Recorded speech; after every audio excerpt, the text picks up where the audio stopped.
The steam from the kitchen enveloped me like a suffocating cloud as I pushed through the swinging doors, my feet already aching 3 hours into my shift. The clatter of dishes and barked orders faded into the dull roar that had become the soundtrack of my existence since Alessandro had vanished 6 months ago. 6 months, 2 weeks, and 4 days to be exact. Not that I was counting. Table 12, Elena. VIP reservation, Marco, the floor manager said, thrusting a leather-bound menu into my hands. His eyes lingered on my midsection, where my apron strained slightly against my growing belly. And for God's sake, try to smile. This guest could buy the whole restaurant if he wanted to. I nodded mechanically, tucking a strand of hair behind my ear. The Stellato was Milan's most exclusive restaurant, a place where Italy's elite came to see and be seen. I'd only gotten the job through my cousin's connection, and every day felt like a test I was destined to fail. But the tips were good, and good tips meant I could afford the doctor's appointments I couldn't skip anymore. My hands trembled slightly as I arranged silverware on a tray, 26 weeks pregnant and abandoned, serving champagne to people who spent more on a single meal than my monthly rent. The irony wasn't lost on me. "They've arrived," Marco hissed, materializing beside me. "The man is Vittorio Ricci." The name hit me like a physical blow. Everyone in Milan knew Vittorio Ricci, at least by reputation. Officially a businessman with interests in shipping and real estate. Unofficially, his name was whispered in dark corners, associated with things no one discussed openly. I'd never seen him in person, but the rumors painted him as both terrifying and untouchable. I steadied my breathing and pushed through the doors to the main dining room, my eyes immediately drawn to table 12 in the corner alcove. It was the most private spot in the restaurant, partially hidden by an ornate pillar and bathed in the soft glow of candlelight. 2 bodyguards stood nearby, their bulky frames barely contained by expensive suits, their eyes scanning the room with mechanical precision. And then I saw him. Even seated, Vittorio Ricci commanded the space around him. Broad-shouldered and impeccably dressed in a charcoal suit that whispered of wealth rather than shouted it. His dark hair was cropped short at the sides but longer on top, streaked with just a touch of silver at the temples. But it was his stillness that struck me most. The kind of stillness that suggested he never needed to rush, because the world would wait for him. Across from him sat a woman so beautiful, it almost hurt to look at her. Honey blonde hair cascaded over bare shoulders, her red dress clinging to a figure that belonged on magazine covers. She laughed at something he said, the sound like crystal glasses clinking together. I approached with my practiced smile, the one that never quite reached my eyes. "Good evening. Welcome to Stellato. May I offer you our wine selection?" The woman glanced up, dismissing me with a flicker of her eyes before returning her attention to her companion. But Vittorio didn't look up immediately. When he did, his movement was unhurried, deliberate. Dark eyes met mine, and the world stopped spinning. The wine list slipped from my fingers, crashing to the floor with a sound that seemed to echo through the suddenly silent restaurant. Because those eyes, I knew those eyes. They had once looked at me with passion, with promises, with lies. Alessandro. Except Alessandro Visconti had been a mid-level manager at a shipping company. He had worn off-the-rack suits and driven a modest car. He had lived in a small but elegant apartment, where we'd made love and made plans. He had disappeared without a trace, leaving only a brief note about needing space. But Alessandro Visconti had never existed. Instead, here sat Vittorio Ricci, Mafia boss, legend, monster, staring at me with an expression of such shocked recognition that his beautiful companion turned to see what had captured his attention so completely. "Ellie?" His voice was the same rich baritone that had whispered against my neck in the dark, though now it carried a weight of command I'd never heard before. My hand instinctively went to my stomach, a protective gesture I couldn't control. His eyes followed the movement, widening almost imperceptibly as understanding dawned. The color drained from his face. "You're pregnant," he said, each word falling between us like stones into still water. His companion's perfect eyebrows drew together in confusion. "Vittorio, darling, do you know this waitress?" I couldn't breathe, couldn't think. The room began to spin around me as 6 months of grief, rage, and loneliness crystallized into a single perfect moment of clarity. The father of my child, the man who had abandoned me without explanation, was sitting before me with another woman. A woman who wore on her finger the kind of diamond that could fund a small nation. My voice failed me. What could I possibly say? That I had loved a ghost? That I was carrying the child of one of the most dangerous men in Italy? The bodyguards shifted, sensing the tension. Vittorio made a subtle gesture with his hand, and they retreated a step, though their eyes never left me. "Elena," he said, his voice softer now, intimate in a way that sent shivers down my spine. "I can explain." The woman beside him stiffened, her beautiful face hardening into something less perfect, but more real. "Vittorio, what is happening? Who is this?" I found my voice, though it emerged as little more than a whisper. "I'm nobody. Just a mistake." The words tasted bitter on my tongue, but I forced them out anyway. "I'll send another server for your table." As I turned to leave, his hand shot out, fingers wrapping around my wrist with surprising gentleness. The touch sent electricity racing through my veins, awakening memories I'd tried desperately to bury. "Don't," he said, his voice carrying a command that stopped me in my tracks. "Stay." The woman across from him made a sound between a gasp and a laugh. "Are you serious?" "Vittorio, we're here to discuss our engagement party." "Who is this woman?" His eyes never left mine. "Francesca, I need a moment." "Go to the bar. Giovanni will accompany you." She didn't move. "I'm not leaving until you tell me what's going on." Something shifted in his expression then. A hardening. A glimpse of something cold and dangerous that I'd never seen in Alessandro, but seemed perfectly at home on Vittorio Ricci's face. "It wasn't a request," he said quietly. The beautiful Francesca paled, then stood with a graceful movement that couldn't quite hide her fury. One of the bodyguards stepped forward, escorting her toward the bar. She went without another word, but the look she shot me over her shoulder contained enough venom to kill. And then we were alone as one could be in a crowded restaurant where every eye was now surreptitiously watching the drama unfold at table 12. 6 months, I whispered, trembling with emotions I couldn't even name. 6 months of thinking you were dead. Or worse. 6 months of carrying your child alone. His jaw tightened. "Elena, you don't understand the danger you were in, the danger you're still in. My world is not a place for someone like you." "Someone like me?" I echoed, a bitter laugh escaping my lips. "You mean someone you lied to? Someone you used and discarded?" "No," he said, rising to his feet with a fluid grace that made others in the restaurant flinch. "Someone innocent. Someone I wanted to protect." I took a step back, suddenly aware of how much larger he was than me, how much power radiated from him. This was not the man I had known, or thought I had known. "Well, your protection almost destroyed me," I hissed, tears burning in my eyes. "But don't worry. We don't need you. We never did." I turned to walk away, dignity the only thing I had left to cling to. I'd made it 3 steps when his voice stopped me cold. "Elena," he said, my name a command and a plea all at once. "If you walk away now, you'll never be safe again. Neither of you."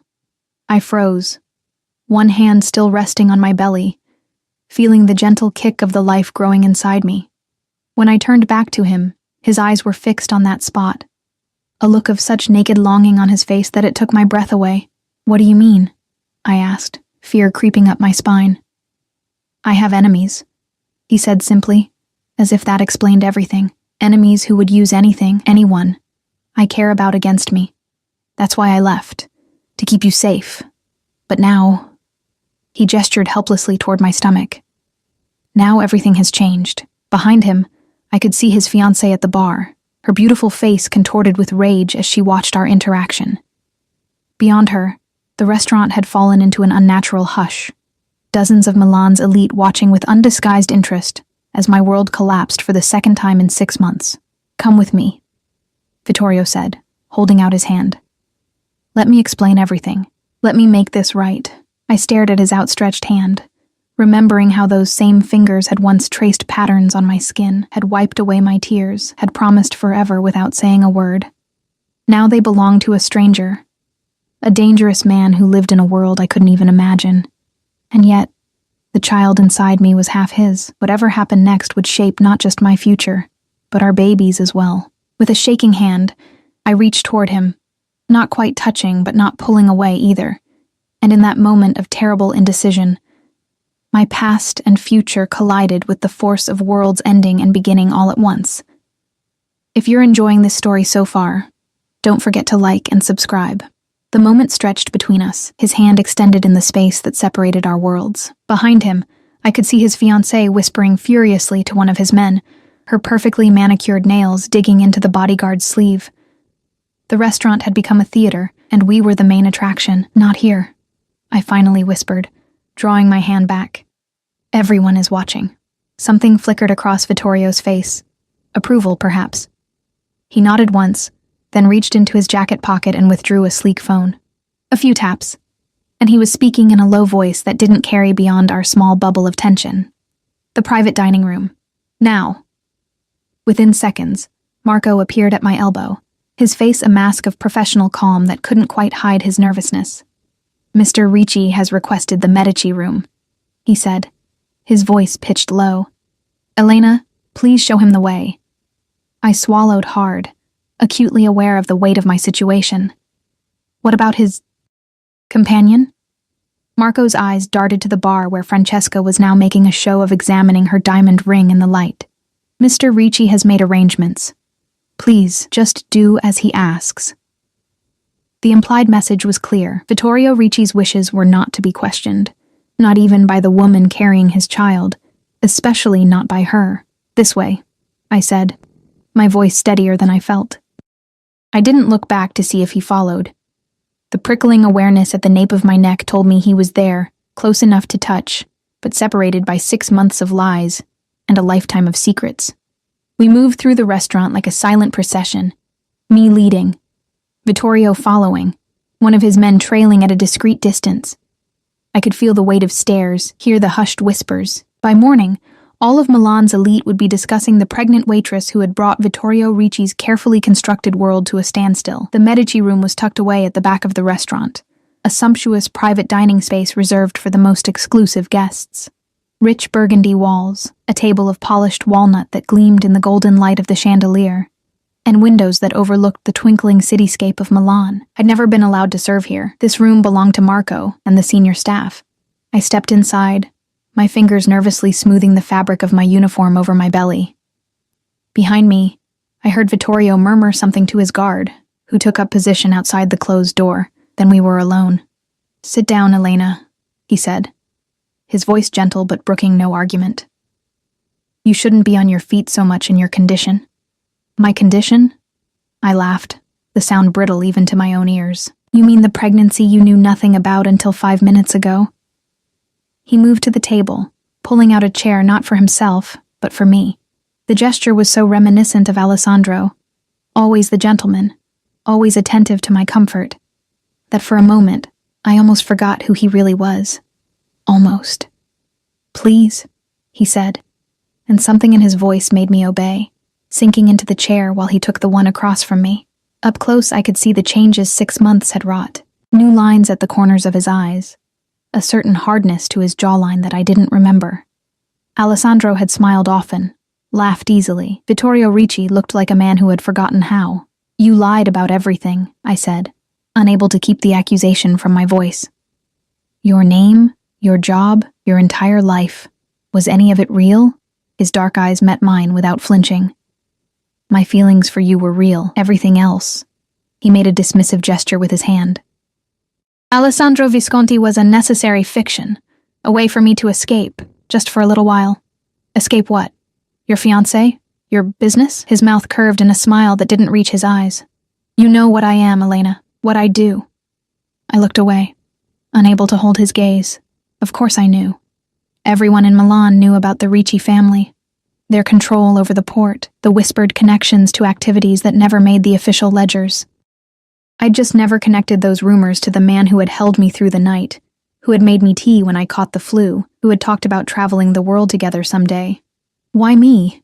I asked, the question that had haunted me since the moment I recognized him. Of all the women in Milan, why choose a waitress with nothing to offer? He leaned forward, his eyes suddenly intense. Because you looked at me and saw a man, not a name or a bank account or a useful connection. Do you know how rare that is in my world? I remembered our first meeting, a rainy afternoon at the small cafe near my old apartment. He'd been sitting alone, reading a book, and had offered me the only vacant chair when I came in drenched from the storm. We'd talked for hours about nothing important, about everything important. So you created a false identity to, what, experience normal life? And then when it got too real, you just disappeared? His jaw tightened. I disappeared because someone started asking questions. About me. About you. The kind of questions that get people killed, Elena. A chill ran through me. What are you saying? I'm saying that my world is dangerous. I have enemies who would think nothing of using you to get to me. When I realized someone had connected Alessandro to you, I had to end it. Immediately. To protect you. By abandoning me? My voice rose despite my efforts to control it. By leaving me alone and pregnant? Something flashed in his eyes. Pain. Regret. I couldn't tell. I didn't know about the baby. You have to believe that. The door opened suddenly, and one of his men stepped halfway into the room. Boss, Francesca is insisting on speaking with you. She's threatening to call her father. Vittorio's expression hardened. Tell her I'll call her later. This is not negotiable, Antonio.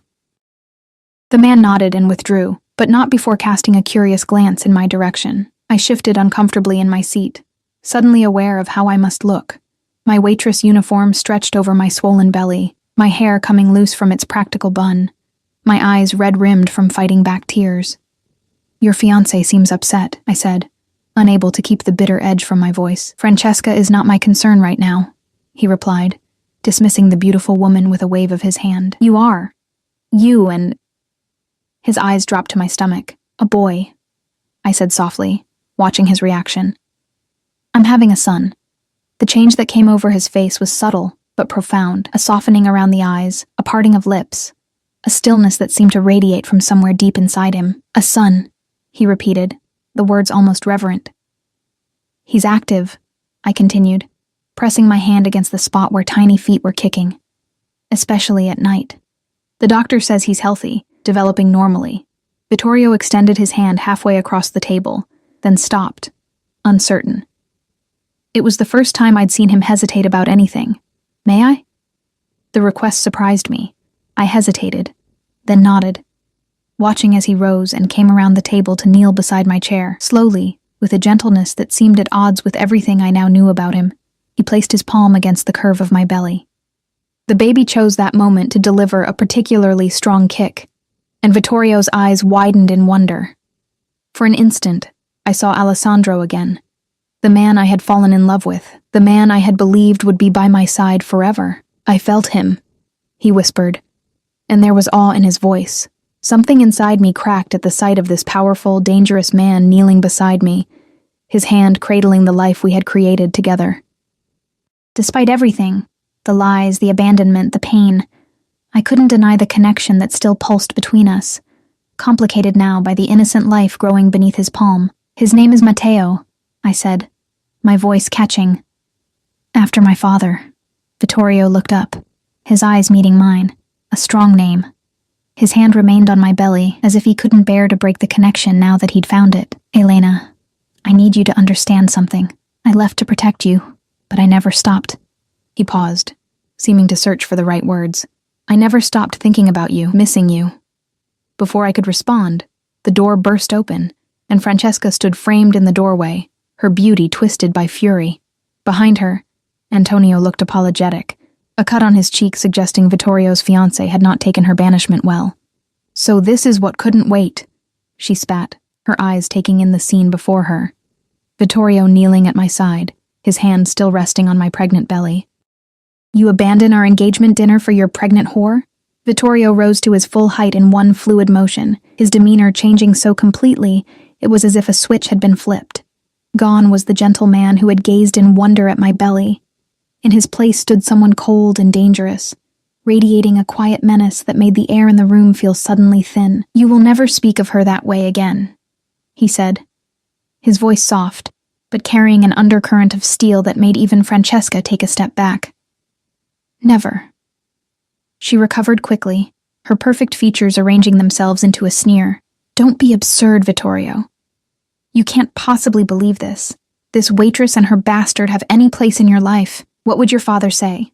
What about our family's arrangement? I flinched at her words, one hand protectively covering the spot where Vittorio's had been moments before. Matteo kicked again, as if sensing the tension in the room. My father is dead, Vittorio said coldly, and any arrangement was between our families, not us. It was never my choice. Francesca's eyes widened. You can't mean that. Think about what you're saying, what you're risking. For what? Some woman you obviously lied to, who means nothing? Vittorio took a step toward her, and despite his lack of overt aggression, Francesca retreated until her back was against the wall. She is carrying my son, he said, each word precise and weighted. My heir. She will be treated with respect, or there will be consequences. The color drained from Francesca's face. You wouldn't dare. My father. Your father knows exactly who I am and what I'm capable of, Vittorio interrupted. Don't test me on this, Francesca. The tension in the room was suffocating. I struggled to my feet, unwilling to remain seated while this drama played out around me. I should go, I said, my voice small in the charged atmosphere. This isn't my world. I don't belong here. Vittorio turned to me, and for an instant, I glimpsed something like panic in his eyes. Elena, wait! But I was already moving toward the door, needing to escape, to breathe air that wasn't heavy with threats and power plays, and the ghosts of lies past. Antonio stepped aside to let me pass, his eyes averted. Let her go, Vittorio, Francesca said behind me, triumph creeping into her voice. She knows she doesn't belong in your life. Let her crawl back to whatever hole she came from. I didn't hear Vittorio's response. I was already hurrying through the restaurant, past the curious stares and whispered comments, my cheeks burning with humiliation and confusion. I pushed through the kitchen doors, ignoring Marco's startled questions, and headed straight for the small employee locker room at the back. My hands trembled as I fumbled with my locker combination, desperate to grab my coat and purse and escape before Vittorio came after me, or worse, didn't come after me at all.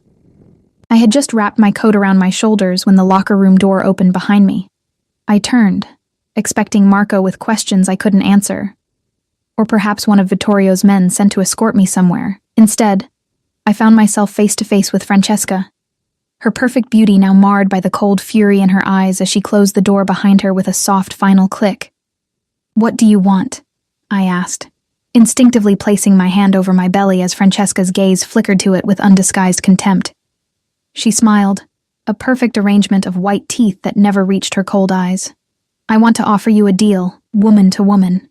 I glanced toward the door, calculating my chances of getting past her. Despite her slender frame, Francesca radiated a predatory confidence that made my skin crawl. I'm not interested in any deals. 500,000 euros, she said, as casually as if discussing the weather. Cash, untraceable, enough for you and the child to start over somewhere far away from Milan, far away from Vittorio. My mouth went dry. You're trying to buy me off? I'm offering you freedom, she countered, taking a step closer. And safety. Do you have any idea what Vittorio's world is really like? The violence? The constant danger? She shook her head, golden hair catching the harsh fluorescent light. You think what happened today was dramatic? Imagine living with that intensity every day for the rest of your life. Imagine raising a child in that environment. Her words struck a chord of fear that had been vibrating inside me since the moment I recognized Alessandro as Vittorio Ricci. I had spent the last 6 months imagining our future together, before he disappeared, but I had been imagining a life with a shipping manager, not a mafia boss whose name was whispered with fear. Why would you offer me money? I asked, my voice steadier than I felt. If you're so certain I don't belong in his world, why not just let me walk away? Francesca's smile tightened, because I know men like Vittorio. Once they fixate on something, they don't let go easily, especially when it comes to... She gestured dismissively toward my stomach. Legacy. Bloodline. It's almost primitive, really. And you think money will solve that problem? Money solves most problems, she replied with a shrug. Take the deal, Elena. Disappear tonight. Start fresh somewhere else, somewhere Vittorio won't find you. Because if you stay... Her voice dropped, becoming almost sympathetic. If you stay, you'll never know peace again. Neither will your child. Before I could respond, the door burst open, Vittorio stood in the threshold, his imposing frame filling the doorway. Behind him, I could see Antonio and another guard, both looking grim. "Get away from her," Vittorio said, his voice quiet, but vibrating with barely controlled rage. Francesca didn't flinch. "We were just having a little chat, woman to woman." "I heard enough," he replied, his eyes never leaving her face. 500,000 euros? Did you really think you could buy off the mother of my child? A flush crept up Francesca's neck, but she maintained her composure. "I was being practical, something you seem incapable of at the moment." Vittorio stepped into the room, and despite its small size, he seemed to claim the space, reducing Francesca's presence to something insignificant. "Our arrangement is over. The engagement is off. Your father will be informed of my decision tonight." "You can't be serious," Francesca whispered, her mask of confidence cracking for the first time. "Our families have been planning this union for years. The connections, the business opportunities are meaningless compared to my son," he finished, cutting her off. "Antonio will escort you home. Do not attempt to contact me again." Something shifted in Francesca's demeanor then, the polished veneer of sophisticated beauty falling away to reveal something harder, more calculating. "You'll regret this, Vittorio. My father won't take this insult lightly." "Your father is a businessman," Vittorio replied, unmoved. "He understands that circumstances change, priorities shift." "And she is your new priority?" Francesca's laugh was brittle. "This waitress? This nobody?" "She is the mother of my child," he said simply, as if that explained everything. Perhaps in his world it did. Francesca's gaze shifted to me, and the hatred in her eyes made me take an involuntary step back. "This isn't over," she said quietly. "Enjoy your victory while it lasts." Antonio stepped forward, gesturing toward the door. "Ms. Conti, your car is waiting." For a moment, I thought she might refuse, might continue the confrontation. Instead, she straightened her shoulders, smoothed her red dress, and walked out with the dignity of a queen in exile. The guards followed, leaving me alone with Vittorio in the cramped locker room that suddenly felt much too small for his presence. "Are you all right?" he asked, his eyes scanning me as if searching for injury. "Did she threaten you?" I shook my head, overwhelmed by the intensity of what had just transpired. "No, she just offered me money to disappear." I managed a weak smile. "Apparently I'm worth 500,000 euros. "You're worth everything," he said quietly, the words falling between us like stones into still water. I looked away, unable to bear the weight of his gaze. "You ended your engagement, just like that." "It was never real," he replied, moving closer, close enough that I could smell his cologne, the same scent that had lingered on my pillows for weeks after he disappeared. "A business arrangement between families. Convenient. Expected." He reached out, hesitating briefly before placing his hand on my arm. "Nothing like what we had. What we had was based on lies," I whispered, not pulling away from his touch but not leaning into it either. "I fell in love with Alessandro. Not Vittorio Ricci." Pain flickered across his face. Alessandro was part of me, the part that could walk down the street without looking over his shoulder, the part that could sit in a cafe and talk about books instead of business. His fingers tightened slightly on my arm. "The part that could love you without putting you in danger." "And now?" I asked, meeting his eyes despite my fear of what I might see there. "Now that I know who you really are, now that I'm carrying your child, what happens to us?" "I protect you," he said simply. "Both of you. No matter what it costs, no matter what I have to do." The intensity in his voice should have frightened me. Instead, it awakened something I had tried to bury 6 months ago, the connection that had drawn me to him from the first moment, the feeling that despite all logic, this man and I were bound together by something stronger than reason. "I can't just pick up where we left off," I said, my voice breaking slightly. "Too much has happened. You left me, Vittorio, without explanation, without a goodbye. Just a note saying you needed space." "I left to keep you safe," he insisted, his hand sliding down my arm to capture my fingers. "I had no choice." "There's always a choice," I countered, though I didn't pull my hand away. "You chose your world over me, over us." "And it was the hardest thing I've ever done," he said, his voice dropping to a whisper. Every day without you was torture. Knowing I could never see you again, never hold you, never explain, it nearly destroyed me. I looked down at our joined hands, at the stark contrast between his manicured nails and my work-roughened fingers. And what about your world now? Has it suddenly become safer for me, for our son? His jaw tightened. No. But I'm powerful enough to create a safe space within it. A fortress where no one can touch you. Where our son can grow up protected, never wanting for anything. A gilded cage, I murmured, remembering how free I had felt with Alessandro, wandering the streets of Milan, planning weekend trips to the countryside, dreaming of a simple future together. If necessary, yes, he admitted, not trying to sugarcoat the reality, at least until certain matters are resolved. I didn't ask what matters needed resolving. I wasn't sure I wanted to know. What about my life? I asked instead. My job, my apartment, my friends? You would want for nothing, he promised. Anything you desire would be yours. Except freedom, I said softly. He didn't deny it, which I respected more than empty reassurances would have been. Freedom comes with risks I'm not willing to take. Not with you. Not with my son. I pulled my hand away gently, needing space to think. The locker room suddenly felt stifling, the walls closing in around us. I need air. I need to think. Vittorio nodded, stepping back to give me room. Of course. My car is waiting outside. Let me take you home. To my home, I clarified, meeting his gaze steadily. Not yours. Something like amusement flickered in his eyes. For now, yes. We left through the employee entrance, avoiding the curious stares of the restaurant patrons. A sleek black car with tinted windows waited at the curb, a driver standing at attention beside the rear door.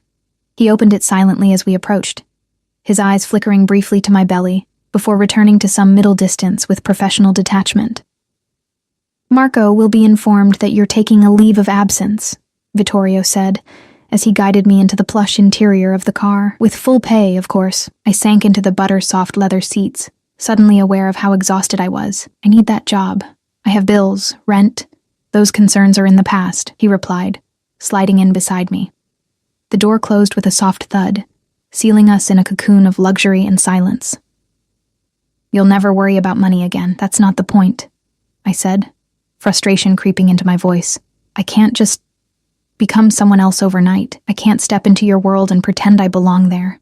He was quiet for a moment as the car pulled smoothly away from the curb. You belong with me, he finally said, his voice low and certain. Everything else can be learned. I turned to look out the window, watching as the familiar streets of Milan slipped past. The city I had known my whole life suddenly felt different, as if Vittorio's presence had transformed it into something unknown and potentially dangerous. Where do you live? I asked suddenly, realizing I knew nothing about his real life. I mean, when you're not pretending to be someone else? A small smile touched his lips. I have several properties, a penthouse in the city center, a villa on Lake Como, an estate in Tuscany. He paused, studying my reaction. The villa is my favorite. Peaceful, private, surrounded by gardens. You'd like it there. I tried to imagine it. Me, the daughter of a factory worker and a seamstress, living in a villa on Lake Como. The image was so incongruous it almost made me laugh. And where would we raise our son? In which of these properties? Wherever you feel most comfortable, he said, surprising me with his consideration.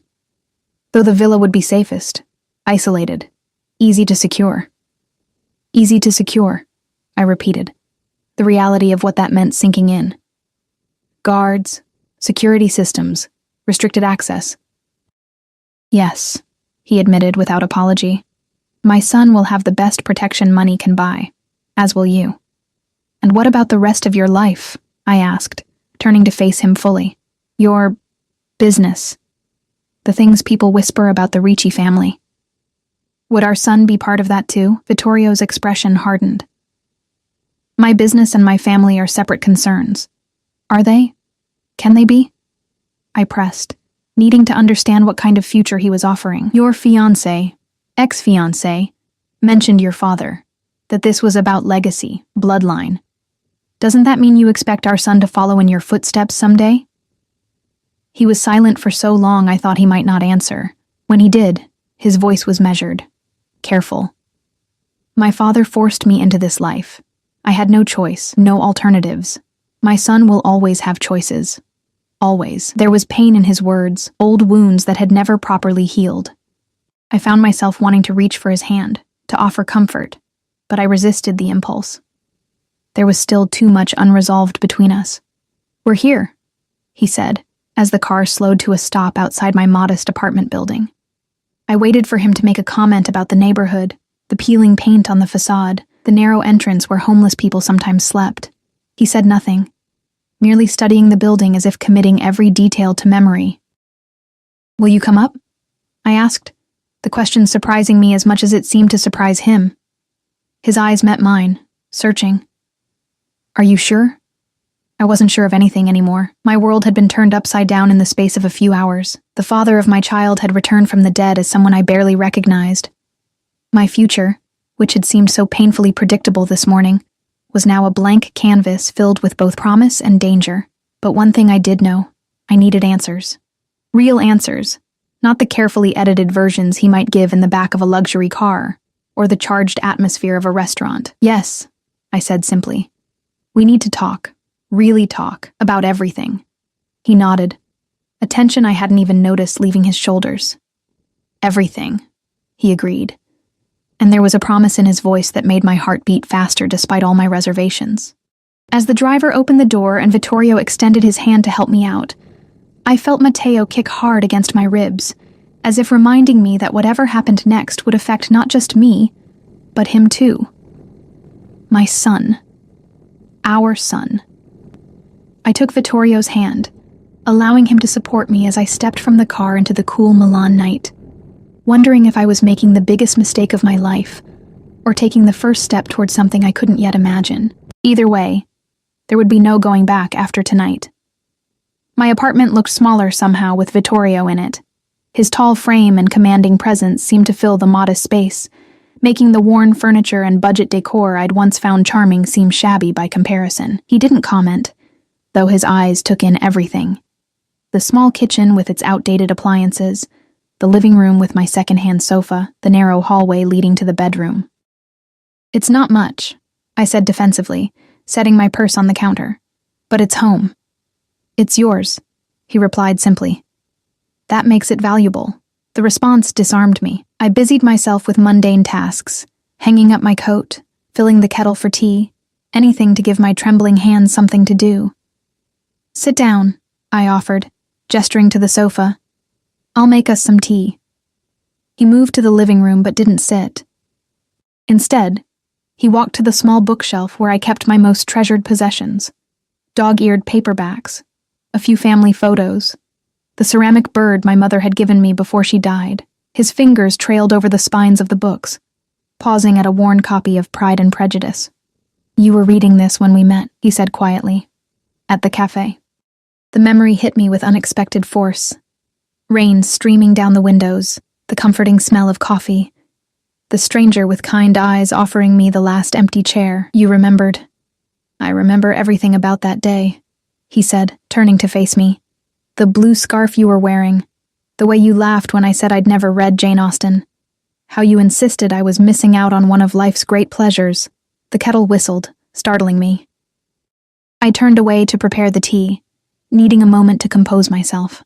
By the time I carried 2 steaming mugs to the living room, Vittorio had finally settled on the sofa, looking both out of place and strangely at home. "Start at the beginning," I said, sitting in the armchair across from him, placing my mug on the coffee table.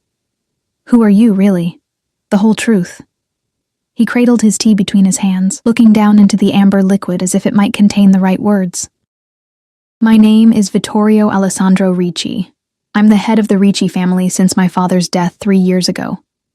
Our family has interests in shipping, real estate, private security, and several legitimate businesses throughout northern Italy. And the illegitimate ones?" I pressed, unwilling to dance around the reality of who he was. His eyes met mine, unflinching. Protection, arbitration, moving certain goods through channels that avoid excessive taxation or regulation. "Criminal enterprises," I translated flatly. "By legal definition, yes," he acknowledged. though I prefer to think of it as operating in the gray areas where the law fails to serve actual human needs. I almost laughed at the elegant evasion. And where does Alessandro Visconti fit into all this? Was he just a convenient disguise? Vittorio set his untouched tea on the table. Alessandro is my middle name. Visconti was my mother's family name. Before she married my father, his expression softened slightly. She died when I was 12. Cancer. My father never remarried. The personal detail surprised me. It humanized him in a way I hadn't expected. So this alternate identity, it wasn't just a lie. It was part of you. The part I might have been in another life, he agreed. The part that wanted simple things, a quiet afternoon in a cafe, a walk in the park without bodyguards, a woman who looked at me and saw just a man, not a name to fear or a connection to exploit. Until we met, I said softly. What happened that day at the cafe? Was it planned? He shook his head, a ghost of a smile touching his lips. Pure chance. I sometimes went there when I needed to escape, a few hours where I could pretend to be normal. No one from my world ever frequented that place. His eyes met mine, and then there you were, drenched from the rain, looking for somewhere to sit, the most beautiful woman I'd ever seen. Heat crept into my cheeks at the memory. You offered me your table. I offered you my chair, he corrected gently. I had no intention of leaving once you arrived. And afterward, the months we spent together, was that all calculated too? No, he said firmly. I meant to walk away after that first conversation. I told myself it was too dangerous, too complicated, but then you mentioned meeting again the following week to discuss the book you'd recommended. He spread his hands in a helpless gesture.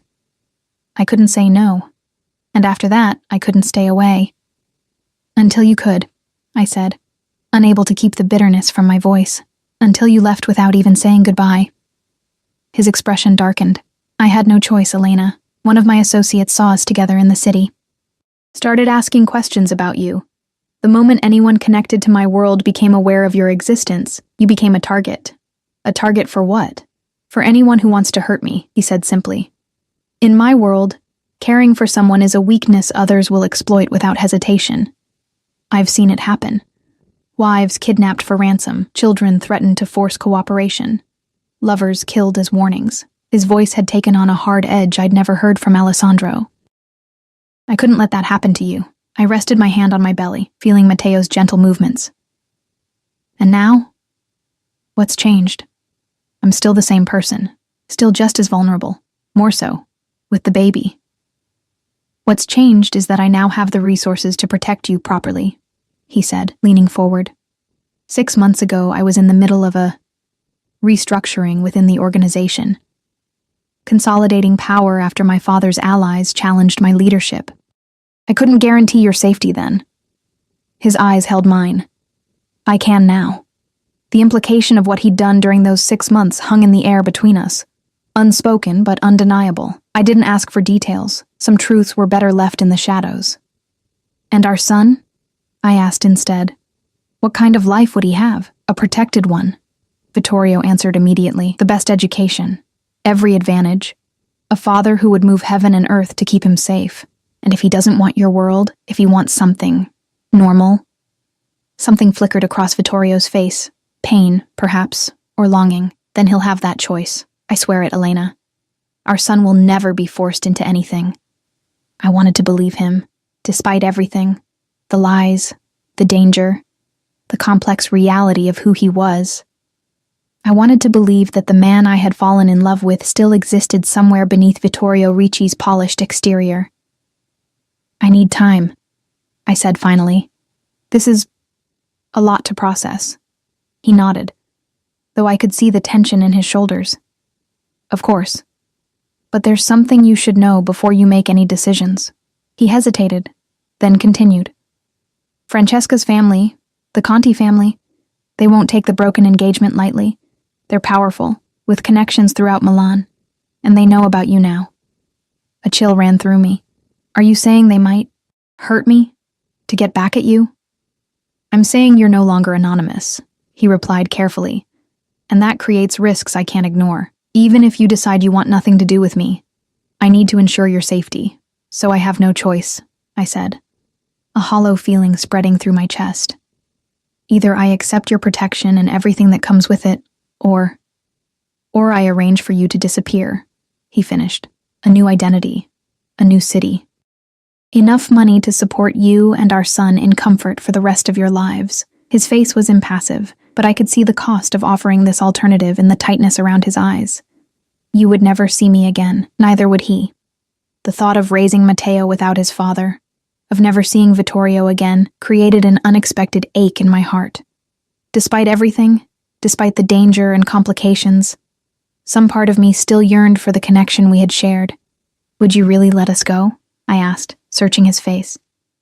If that's what I chose. It would destroy me, he admitted, his voice rough with emotion. But yes, if that's what you truly wanted, I would let you go. His honesty touched something deep inside me. The man I had known as Alessandro had always been forthright. Sometimes painfully so. Perhaps that part of him, at least, had been real. I don't know what I want yet, I said truthfully, except that I want our son to be safe. To be loved. On that, we are in complete agreement, he said, a spark of hope lighting his eyes. Let me show you that I can provide both. Give me a chance to prove myself to you again. How? I asked, genuinely curious. How does someone like you prove themselves to someone like me? He seemed to consider the question carefully. Come to the villa. For a week. See the life I can offer you, the safety, the comfort, the beauty of it. If after that time, you still wish to leave, I won't stop you. I'll arrange everything as I promised. A week, I repeated, turning the idea over in my mind. No commitment beyond that? None, he confirmed. Just a chance to show you what could be, to answer all your questions, to let you make an informed decision about our future, yours, mine, and our son's. It was a reasonable offer, more reasonable than I had expected from a man who clearly was accustomed to getting his way in all things. When? Tonight, he said without hesitation. Pack whatever you need. My security team can retrieve anything else tomorrow. Tonight, I echoed, taken aback by the urgency. Why the rush? His expression darkened slightly. The Contis have ears everywhere. The longer you remain here unprotected, the greater the risk. Fear coiled in my stomach, but along with it came a strange sense of clarity. Whatever happened next, my life had already changed irrevocably. There was no going back to the simple existence I had known before. The only question was which path forward I would choose. All right, I said finally. 1 week. But I need your word that if I choose to leave after that, you'll respect my decision. No following me, no surveillance, no interference in our lives. You have my word, he said solemnly, though I will always ensure your financial security, regardless of your choice. I nodded, accepting this compromise. I'll need a few minutes to pack. Relief washed over his features. Take your time. My men are outside. You're safe now. The casual mention of men stationed outside my apartment should have frightened me. Instead, it offered a strange comfort. The first tangible evidence of the protection he had promised. I rose awkwardly, my pregnant body requiring more effort than it once had. Vittorio stood immediately, reaching out to steady me. His hand on my elbow was warm, familiar in a way that made my heart ache for simpler times. Elena, he said, his voice soft.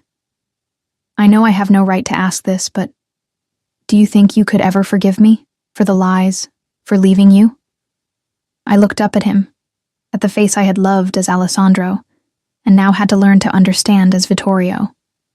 I don't know, I answered honestly, but I'm willing to try. Something shifted in his expression then, a vulnerability I hadn't seen since our time together as different people. Slowly, hesitantly, he raised his hand to my cheek, his touch light as a whisper. That's all I ask. A chance. For a moment, we stood there in my small apartment, caught between the past we had shared and the uncertain future before us. Then Matteo kicked sharply, making me gasp in surprise. Vittorio's eyes widened. Is he all right? I laughed despite myself, guiding his hand to the spot where our son was making his presence known. He's fine. Just restless. Like his father, perhaps. As Vittorio's palm spread over my belly, his face filled with wonder once more. In that moment, he wasn't a mafia boss or a man of danger and power. He was simply a father connecting with his unborn child, and I was simply a mother watching them bond. "Hello, Matteo," he whispered, and the tenderness in his voice brought tears to my eyes. "I'm your father, and I promise you this, whatever happens, whatever your mother decides, I will always protect you, always love you, always be there for you, even if from a distance." The vow, spoken so earnestly to our unborn son, touched something in me that had been frozen since the day Alessandro disappeared. Maybe Vittorio Ricci was not the man I had fallen in love with. Maybe he never could be. But perhaps in time, I could learn to love the man he truly was. Complicated, dangerous, but capable of a depth of feeling I couldn't deny. "I'll go pack," I said softly, reluctantly stepping away from his touch. As I moved toward the bedroom, I paused at the threshold, looking back at him. He stood in my living room, powerful and uncertain all at once, watching me with eyes that held both the shadows of his world and the light of what we might become together.